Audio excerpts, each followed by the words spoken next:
السلام علیکم ورحمت الله وبرکاته. څنګه یاست؟ خیر دی، برابر یې ملګرو. انشاءالله امید لرو د الله نه چې ښه به وي، په سور کې به دا یو نوې وظیفه ده د کور د اتفاق او اتحاد دپاره چې په کور کې کمې جنګ جګړې وي، دغه شانته مور او پلار، ښځې خاوند وغیره داسې په منځ کې جګړې وي، د هغوی دپاره دا یو بهترینه وظیفه ده او انشاءالله چې په دې باندې عمل وکړی شي نو کور او ټول جنګ جګړې او هر څه به ختم شي. خو په دې طریقې باندې په کومه طریقه چې موږ تاسو ته ښایو، یا د ښځې او خاوند خپل منځ کې جنګ جګړې راځي، دغه شانته د وروڼو په خپل منځ کې بې اتفاقي ده، دغه شانته د مور او پلار خپل منځ کې اتفاقي ده، د پلار او د بچو په خپل منځ کې بې اتفاقي ده، نور داسې څومره د بې اتفاقۍ صورتونه هغې دپاره دا یو بهترینه وظیفه ده. نو راځئ موږ سره اوسئ، او که چینل ته نوي راغلي چینل ځان سره سبسکرایب کړئ چې تاسو ته نور بهترین وظایف راځي، او دغه شانته دا ویډیو مخکې ځان سره نورو خلکو ته شیر کړئ. موږ به راواړو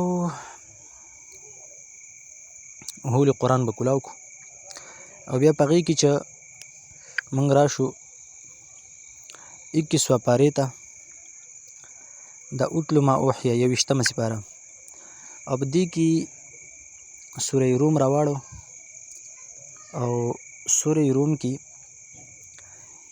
آیات نمبر 21 موږ راواړو. دا وګورئ، دا 21 نمبر آیات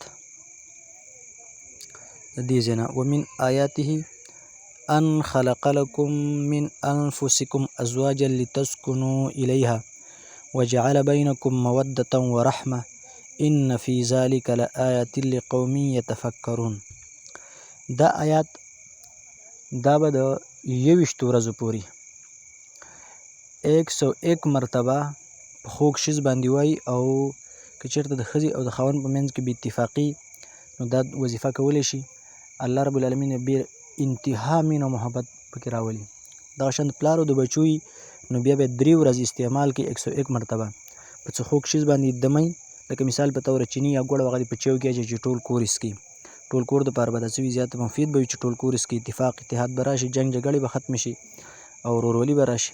دې د وجې نه که تاسو وګورئ اکثر له د علما کرامو په کورونو کې اتفاق او اتحاد هغوی وجه څه هغوی دا وظایف کوي. لهذا تاسو په دې باندې عمل وکړئ.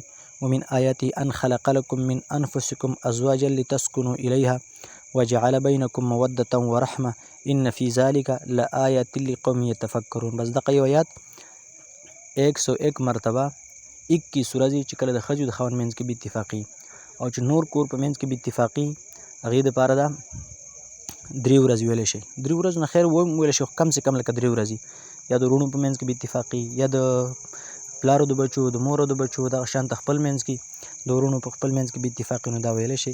چینل ځان سره سبسکرایب کړئ او ویډیو نور ملګرو ته دې دا لینک ولېږئ چې دا شیر شي مخکې. والسلام.